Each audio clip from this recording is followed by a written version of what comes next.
Episode number 46 आपके सामने दोस्तों। ये सीरीज शुरू करने का उद्देश्य क्या है दोस्तों? देखो, कुछ लोग सोचते हैं कि सर एसएससी जो है, सीजीएल है, कैसे एग्जाम देना है। 24 का एग्जाम दोस्तों आपके जीडी की भर्ती है आपके, या फिर आपके सीपीओ का एग्जाम है, या फिर आपके रेलवे दोस्तों एग्जाम आने वाले हैं, रेलवे एग्जाम चल रहे हैं, या यूपी के एग्जाम आने वाले हैं। तो ये वनडे जो एग्जाम होते हैं, इनका दोस्तों नेचर जो है ना थोड़ा अलग होता है ना। तो इनको पढ़ाने के लिए इसमें करंट अफेयर्स भी हो जाए, आपकी थोड़ी बहुत जीके जीएस भी हो जाए, तो इसके लिए मैंने सीरीज स्टार्ट कर रहा हूँ।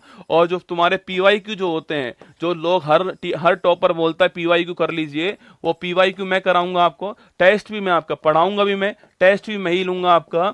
और अगर आपको पसंद आएगी अर्जुन सीरीज जो है, इसको मैं दोस्तों आपके सप्ताह में 3 दिन शुरू करने वाला हूं। अगर आपको फिर अच्छा लगेगा तो मैं इसको सप्ताह में 6 दिन भी कर दूंगा, पर आपके ऊपर डिपेंड करेगा, ठीक है। तो एसएससी उत्कर्ष पे क्लास आने वाली है, इसका लिंक आपको ऊपर मिल जाएगा। कौन सा धन आपूर्ति साधना, आपूर्ति साधन दोस्तों सामान्यतः है समग्र मौलिक संसाधन पूछूं आपसे, इस रूप में जाना चाहिए। ये सवाल दोस्तों आपके, ये सारे सवाल जो है एसएससी सीपीयू एग्जाम में पूछे गए सवाल हैं, जो आज पढ़ाने वाला हूं आपको, ठीक है दोस्तों। अगर पूछो दोस्तों आपसे, देखो मुद्रा आपके M0 होती है, एक M1 होती है, एक M3 होती है, ठीक है। M0 को बोलते हैं हम हाई पावर मनी, क्या बोलते हैं? M0 को बोलते हैं हम लोग हाई पावर मनी दोस्तों आपके, या फिर इसी को बोलते हैं हम क्या, रिजर्व मनी भी कहते हैं ना। तो हाई पावर मनी दोस्तों या रिजर्व मनी कहते हैं M0 को, ठीक है। तो M0 क्या होती है? M0 होती है आपके हाई पावर मनी और रिजर्व मनी, ये आपको नोट करना है, ठीक है। M1 पूछूं आपसे, M1 दोस्तों होती है आपके नैरो मनी, क्या होती है? M1 होती है नैरो मनी सो, या फिर सक्रिय मुद्रा, सक्रिय मुद्रा कहते हैं, आपको नोट करना है, ठीक है। और M3 क्या होती है? M3 होती है आपकी ब्रॉड मनी। कौन सी होती है? ब्रॉड मनी होती है। इसको दोस्तों हम लोग आपके समग्र मुद्रा कहते हैं, ये भी आपको छापना है, इसको हम समग्र मुद्रा कहते हैं। सवाल पूछ रहा है यहाँ पर सो, समग्र मुद्रा कौन सी होती है? आपके M3 होती है। कौन सी होती है? M3 ब्रॉड मनी होती है, नोट करना, ठीक है। तो M0 हाई पावर मनी होती है, रिजर्व मनी जिसे कहते हैं आपके, M1 नैरो मनी होती है, और M3 क्या होती है? ब्रॉड मनी होती है। तो M3 हमारा ठीक आंसर हो गया ना। जातिगत समानता का प्रसार करने के लिए ज्योतिबा फुले दोस्तों आपके किस संगठन की स्थापना करते हैं? महाराष्ट्र के अंदर महाराष्ट्र के अंदर एक संगठन की स्थापना करते हैं, जिसका नाम है सत्यशोधक समाज का नाम है।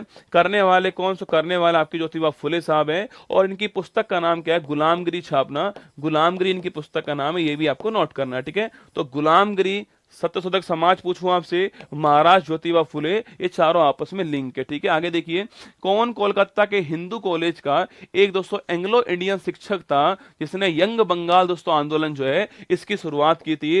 Henry Vivian. लिखिए, हेनरी विवियन डेजोरियो छापना सो, हेनरी विवियन डेजोरियो जो है आपके, ये दोस्तों आपके शिक्षक थे, और इन्होंने शुरू किया छापना आपके यंग बंगाल आंदोलन शुरू किया था हेनरी विवियन साहब ने, आपको नोट करना है, ठीक है। आगे देखिएगा, करेबा दोस्तों किसके लिए फेमस है आपके? अरे करेबा से, करेबा पूछूं आपसे, कश्मीर घाटी से, कश्मीर घाटी के अंदर सो करेबा दोस्तों स्थान जो आपके, वो जो केसर जो होता है, जिसको वहां पर जाफरान कहते हैं, इसकी खेती के लिए फेमस है, आपको नोट करना है, ठीक है। तो करेबा पूछूं आपसे, करेबा दोस्तों क्षेत्र, करेबा क्षेत्र छापना। तो करेबा क्षेत्र जो आपके वो कश्मीर घाटी के अंदर मिलता है, और जो केसर जो होता है, जो जाफरान जो होता है, इसकी खेती के लिए फेमस है करेबा, ये आपको ध्यान रखना है, ठीक है। और जम्मू कश्मीर के पास में क्या है?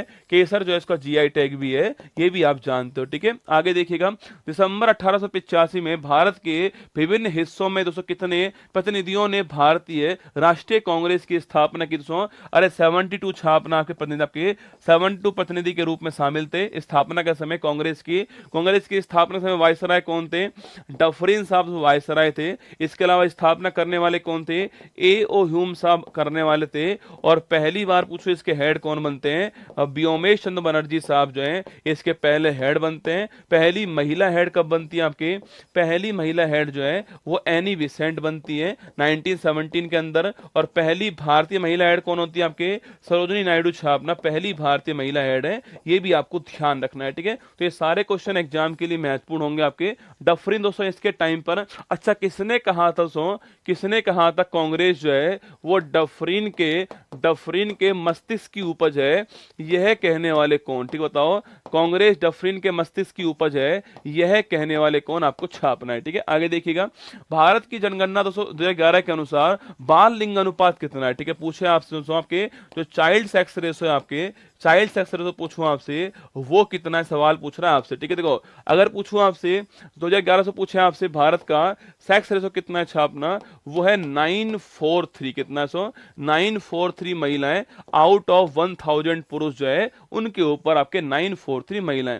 सवाल पूछे आपसे सो कि बाल लिंगानुपात पूछो कितना आपके, ये दोस्तों कितना आपके, ये है आपके 919, कितना है 919 छापना आपकी बाल लिंगानुपात है, ठीक है। सवाल ढंग से पढ़ना है आपको। अगर सवाल पूछे आपसे भाई चाइल्ड सेक्स रेशो कितना है, वो 919 है, ठीक है। अगर पूछे आपसे भाई साहब सेक्स रेशो कितना आपके, वो 943 है, ठीक है। और 2001 में कितना आपके, वो 933 है आउट ऑफ 1000, आपको नोट करना है, ठीक है। 2001 933 है और 2011 पूछे आपसे 943 है। सेक्स रेशो चाइल्ड वाला पूछे आपसे 919, आपको ध्यान रखना है। तीनों महत्वपूर्ण सवाल दोस्तों रहने वाले हैं, ठीक है। भारत के पहले और सबसे लंबे समय तक दोस्तों आपके सेवारत महान्यायवादी कौन था आपके, वो पहले भी थे और क्या थे आपके, सबसे लंबे भी थे आपके दोस्तों, वो कौन थे आपके, वो थे MC सीतलवाड़ साहब जो हैं, ये भारत के पहले महान्यायवादी भी थे, सबसे लंबा टाइम भी इनका रहा है आपके छापना। और ये सब भारत के पहले महान्यायवादी आपके MC तलवार साहब थे। और ये आर्टिकल नंबर 76 आप जानते हो अटॉर्नी जनरल महान्यायवादी के बारे में उल्लेख दोस्तों यहां पर मिलता है, ठीक है। अगर पूछूं आपसे कि विधि आयोग लिखना आपके, विधि आयोग के अध्यक्ष पूछूं आपसे, अध्यक्ष कौन थे, पहले विधि आयोग जो आपके पहला जो विधि आयोग है उसके अध्यक्ष कौन थे, तो आपके आजादी के बाद जो पहला विधि आयोग बनता है 1955 के अंदर, उसके अध्यक्ष कौन थे, सीतलवाड़ साहब, ही आपको नोट करना है, ठीक है। हाँ लिखना सो लाला लाजपत राय, ठीक उसका आंसर है, LL राय लिखिए आपके, वो उसका ठीक आंसर, ठीक है। खिलजी वंश के किस सुल्तान ने अपने शासनकाल में अपने सैनिकों को 200 नगद वेतन शुरू किया, आपके नगद वेतन देना शुरू किया, इसके अलावा बाजार नियंत्रण करना शुरू किया आपके, वो थे AK-47 अलाउद्दीन खिलजी। कौन सा, अलाउद्दीन खिलजी साहब से आपको उन्होंने आपके अपने जो सैनिक जो है आपके उनके लिए नगद वेतन शुरू कर दिया। और इसके अलावा कौन सा, इसके अलावा जो आपके, इसके अलावा जो बाजार है उसको कंट्रोल करना शुरू कर दिया है, वो है अलाउद्दीन खिलजी, ये आपको नोट करना है, ठीक है। आगे बढ़िए दोस्तों, आपके नेक्स्ट क्वेश्चन है, यदि किसी परमाणु की परमाणु संख्या 6 है और न्यूट्रॉन संख्या 10 है तो परमाणु का परमाणु द्रव्यमान से कितना होने वाला है, ठीक है। मैंने कहा दोस्तों आपके किसी परमाणु का परमाणु संख्या 6, तो आपके Z बराबर 6, Z बराबर 6 और जो न्यूट्रॉन आपके 10 है आपके। देखो Z जो होता है ना आपके, वही दोस्तों प्रोटॉन होता है, वही इलेक्ट्रॉन होता है, तो ये 6 ही हो गए, ठीक है। और कभी सवाल पूछूं आपसे भाई, तो परमाणु द्रव्यमान पूछे आपसे, एटॉमिक मास पूछे आपसे, वो प्रोटॉन प्लस न्यूट्रॉन होता है। प्रोटॉन कितना हो गया, 6 हो गया दोस्तों आपके, और न्यूट्रॉन 10 हो गया छापना, तो 16 जो है परमाणु भार होगा, आपको ध्यान रखना है, ठीक है। तो 16 परमाणु भार होने वाला है। भारत की कौन सी प्रणाली दोस्तों वेस्टमिंस्टर प्रणाली आपके मॉडल पर, देखो अरे सो याद कीजिए, वेस्टमिंस्टर पूछूं आपसे, सो इंग्लैंड जो है, सो इंग्लैंड की जो पार्लियामेंट है वो कहां पर, वो कहां पर है, वो है वेस्टमिंस्टर के अंदर आपके छापना, इंग्लैंड की जो पार्लियामेंट है। हमने दोस्तों इस मॉडल को अपनाया हमारे यहाँ पर, तो हमारे यहाँ की जो संसदीय जो प्रणाली आपके वो इस मॉडल पर आधारित है, ये आपको छापना है, ठीक है। सो इंग्लैंड की आपकी जो पार्लियामेंट है वही दोस्तों आपके वेस्टमिंस्टर मॉडल है, और हमने इसी पार्लियामेंट को अपनाया है, इसलिए भारत का जो पार्लियामेंट्री सिस्टम जो है वो इस मॉडल पर आधारित है, आपको ध्यान रखना है, ठीक है। आगे देखिए, महात्मा गांधी ने करो या मरो का नारा जो है किसके दौरान दिया था, आपके भारत छोड़ो दोस्तों आंदोलन जो है, क्विट इंडिया मूवमेंट जो है, इसके दौरान दिया था, आपको नोट करना है, ठीक है। और एक कब, तो कब होता है आपके, ये होता है 9 अगस्त 1942 आपके होता है, आपके 9 अगस्त की तारीख को दोस्तों आपके, क्योंकि इसी तारीख को लिखना, इसी तारीख को 1925 के अंदर काकोरी ट्रेन एक्शन होता है, आपको याद होगा, ठीक है। याद करो दोस्तों, आपके अशफाक उल्ला खान, राजेंद्र लाहिड़ी, चंद्रशेखर आजाद, आपके राम प्रसाद बिस्मिल जो है, काकोरी ट्रेन एक्शन होती घटना इस तारीख को, 9 अगस्त की तारीख को, इसलिए इस तारीख को ही हम आपके क्विट इंडिया मूवमेंट शुरू करते हैं, भारत छोड़ो आंदोलन शुरू करते हैं, करो या मरो नारा मिलता है आपके। और इससे जस्ट पहले रात को क्या होता है, रात को जो है ऑपरेशन जीरो आवर जो है ये भी शुरू हुआ था, आपको ध्यान रखना है, ठीक है। इस समय वायसराय कौन थे, इस समय वायसराय थे लिनलिथगो, कौन थे, लिनलिथगो साहब जो है वायसराय थे, ये भी आपको ध्यान रखना है, ठीक है।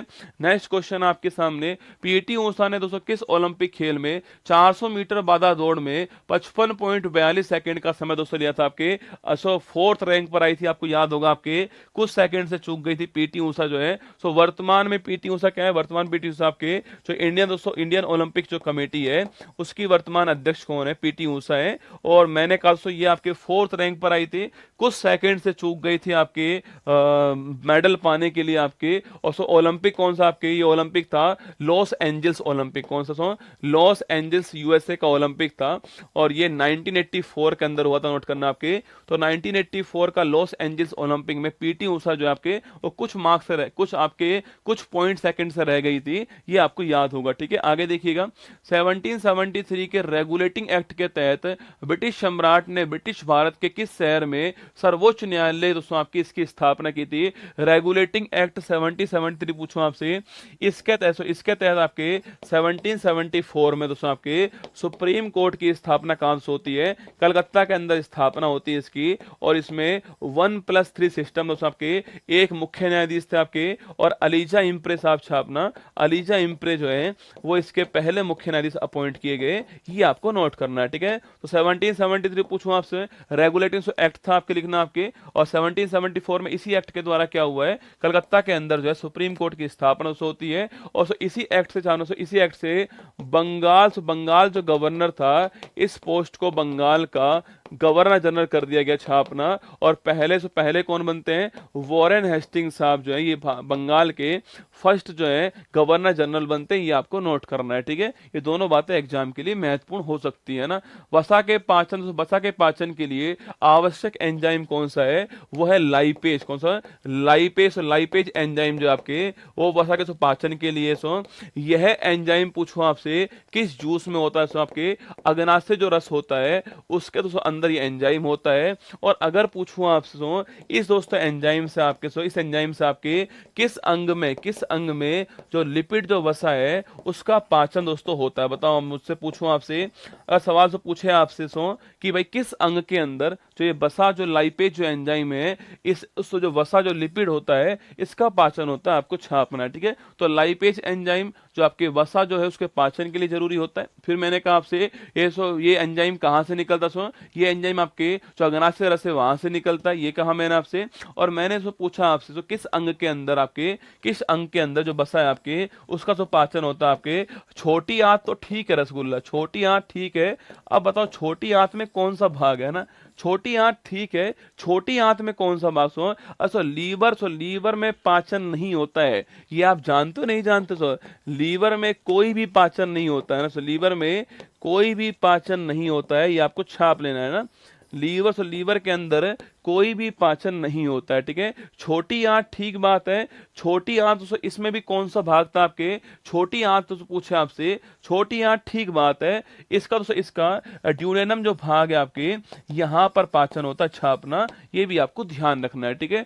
भारत की जनगणना 2011 के अनुसार भारत की जनसंख्या वर्ल्ड की पॉपुलेशन का कितना परसेंट आपके, देखो उस समय भारत दूसरे स्थान पे था ना, पहले स्थान पे चीन था, सेकंड आपके भारत था आपके।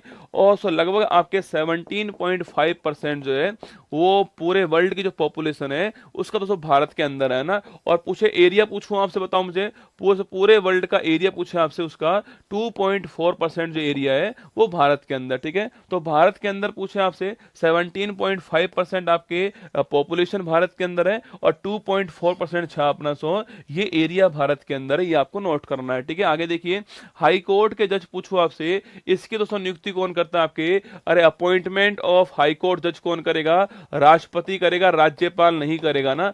राष्ट्रपति पूछो आपसे, चाहे हाई कोर्ट जज हो चाहे सुप्रीम कोर्ट जज हो, कोई भी